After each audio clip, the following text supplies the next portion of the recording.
I've seen IT people, and I'll call them IT people because you and I were IT people. We were IT people in corporations, at one point. We were those individuals.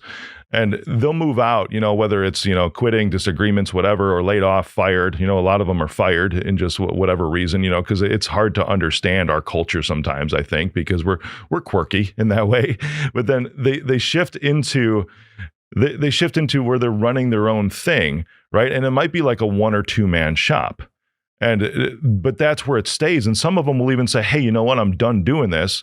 I want to shift back into working for someone else because at least I had a steady paycheck at that point.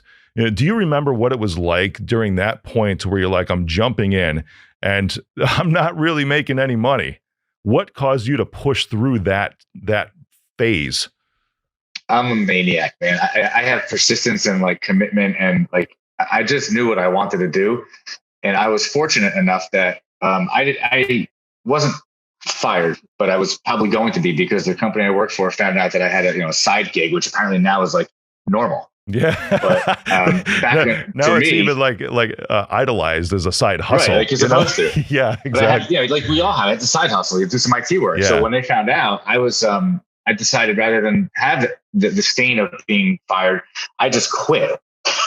And I'm like, okay, now what? And I didn't know I was going to go into doing all this. I just kind of took me about a year or two to figure it out.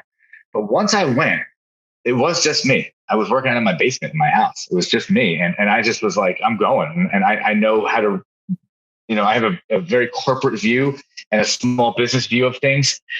I did make one more stop to answer your question. And I was a CFO for a multi-million-dollar company.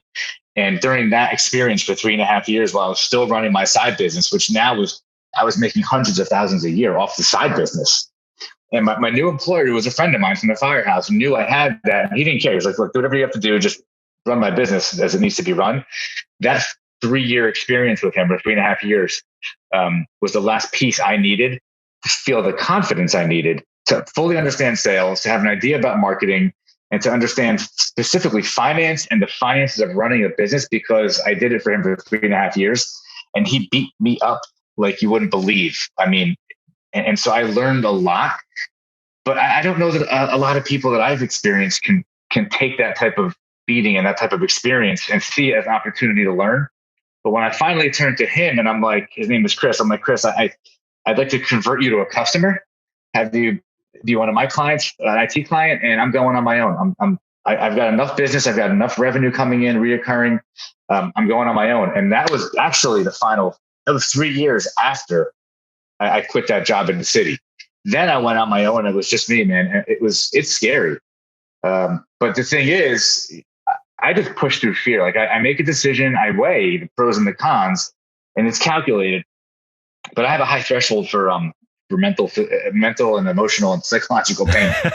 and you have to if you're an entrepreneur. And I had that. And I saw, again, this whole multi-year process of turning into what I became. I didn't know at the time that that's what I was doing to myself. I didn't realize I was molding this future version of myself. But the future version of myself at that then is who I am now. And you got it. I just pushed it. I pushed and pushed and pushed. It went from me then to my first employee, my second employee. Then I got an office with 2 little rooms. We had 4 or 5 lists squished into this one little room at one point, and we were using our own. We just kept going. I kept clawing and clawing. And here's the key to it all. I knew from the very beginning that I had to begin with the end in mind. Now, I don't know what the end is yet, but I do know maybe I sell it. Maybe I keep acquiring other companies because that's how I've grown. Whatever it is, I put processes and systems in place from day one before I had any people, knowing that those things were necessary to scale the company. And what I have now is I have something that's actually franchisable if I wanted to. It's so process and system driven that people have paid me to re-engineer their own entire business workflows, top to bottom, because they're not as effective and as efficient and productive as they should be. I did that from the very first day. And so I was scared, but I also knew that I knew what I was capable of. And that comes from your heart and your soul. I knew what I was capable of because I know that I'll work harder than anybody else around me. I always have. Right on. And that's what it is. I love that. If I failed, I fail. I do it. I could always go get a job in the city again. And For I knew sure. that.